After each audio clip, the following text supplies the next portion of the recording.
બાજવાથી છાણી સુધીના મુખ્ય માર્ગની અત્યંત બિસ્માર હાલતના પગલે સ્થાનિકોમાં ભારે રોષ ફેલાયો છે. વર્ષોથી ખસ્તા હાલ બનેલા આ માર્ગને લઈને લોકો ત્રાહિમામ પુકારી ઉઠ્યા છે. સ્થાનિક રહેવાસીઓએ ગત રાત્રે ચક્કાજામ કરી માર્ગ પર ઉતરી વિરોધ પ્રદર્શન કર્યું હતું. સ્થાનિકોનું કહેવું છે કે અંદાજે 50 વર્ષ અગાઉ બનાવવામાં આવેલો આ રોડ આજે ભારધારી વાહનોની ભારે અવરજવરના કારણે સંપૂર્ણપણે બિસ્માર થઈ ગયો છે. રોડ પર ખાડા, ઉખડેલો ડામર અને ધૂળ કાદવથી વાહન ચાલકો તેમજ રાહદારીઓ ભારે હાલાકી ભોગવી રહ્યા છે. તેમ છતાં જવાબદાર નેતાઓ અને તંત્ર દ્વારા ફક્ત વચનો સિવાય જમીની સ્તરે કોઈ કામગીરી થતી નથી તેવો આક્ષેપ સ્થાનિકોએ કર્યો છે. આ માર્ગ માટે આરસીસી રોડ મંજૂર થયું હોવાનું કહેવાઈ રહ્યું છે. હજુ સુધી તેની કામગીરી શરૂ ન થતાં નારાજગી વધી છે. વારંવાર રજૂઆતો કરવા છતાં કોઈ નિરાકરણ ન આવતા લોકોએ વિરોધનો માર્ગ અપનાવ્યો હતો.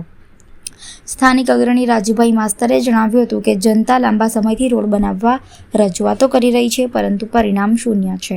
ઉલ્લેખનીય છે કે આ માર્ગનો ઉપયોગ વિદ્યાર્થીઓ, કામદારો અને સ્થાનિક રહેવાસીઓ મોટી સંખ્યામાં કરતા હોય છે, પણ જર્જરિત રસ્તો હોવાથી સમસ્યા ગંભીર બની છે. વિરોધ દરમિયાન મોટી સંખ્યામાં લોકો એકત્રિત થયા હતા અને તંત્ર સામે ઉગ્ર નારાજગી વ્યક્ત કરી છે. સ્થાનિકોએ સ્પષ્ટ ચેતવણી આપી છે કે જો વહેલી તકે રસ્તાની સમસ્યાનો નક્કર ઉકેલ લાવવામાં નહીં આવે તો આવતીકાલથી ચક્કાજામ કરી માર્ગ બંધ કરી દેવામાં આવશે તેવી કડક ચીમકી પણ ઉચ્ચારાઈ છે. આપ જાણો છો કે મીડિયાના માધ્યમથી આજે 2-3 વખત પહેલાં પણ બાજવાની જનતાએ વારંવાર રજૂઆત કરી છે, છતાં પણ એનું રિઝલ્ટ શૂન્ય છે. ત્યારે હું આપના માધ્યમથી જણાવવા માગું છું કે જે કંઈ ધારાસભ્ય હોય, સંસદ સભ્ય હોય કે જે કંઈ નેતાઓ છે, વારંવાર ખાલી વચનો જ આપે છે કે થઈ જશે, પાસ થઈ ગયો. એટલે પાસ થઈ ગયો તો પણ ક્યારે? જ્યારે માણસ મરી જશે, અકસ્માત થશે ત્યારે એ લોકો કરવાના છે. માત્ર હું એમને એટલું જ કહેવા માંગુ છું કે કરવાના હોય તો વહેલી તકે કરી નાખે. બાકી 6 મીટરનો જે ડામરનો રોડ પર પાસ થયેલો છે એને બની જવા દે. શા માટે રોડા નાખે છે? હા, તમે લોકો જે આરસીસી નો રોડ બનાવવા માંગો છો એ આરસીસી રોડ બનાવો, પણ પહેલા વૈકલ્પિક વ્યવસ્થા કરો. તાત્કાલિક અને ડામર કરીને ગમે તેવો રસ્તો અમારે આવવા જવા માટે, કારણ કે આ જે રોડ છે, છાણી બાજવા રોડ છે, એ લગભગ બધા ગામડાઓ સાથે જોડાયેલો છે. આ રોડ પરથી હજારોની સંખ્યાની અંદર વિદ્યાર્થીઓ છે, કામદારો જે બધા જતા હોય છે અને વારંવાર અકસ્માત થાય છે.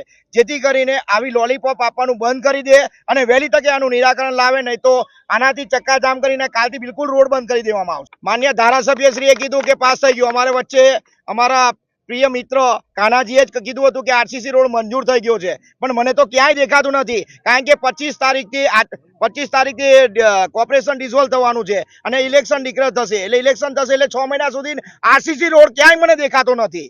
એટલે મારે તો વૈકલ્પિક વ્યવસ્થા જોઈએ કે તાત્કાલિક આ રોડનું મરામત કરાવે, કાં તો ડામર કરાવે, પણ એની વ્યવસ્થા કરાવે. અત્યારે ધારાસભ્ય એટલે આજે જે બાજવા સુધી લાગે છે, વાઘોડિયા 136 ધારાસભ્ય લાગે છે, ત્યાર પછી તે સયાજીગંજ વિધાનસભાના ધારાસભ્ય લાગે છે. એટલે 2 ધારાસભ્ય લાગે છે અને સંસદે લાગે છે.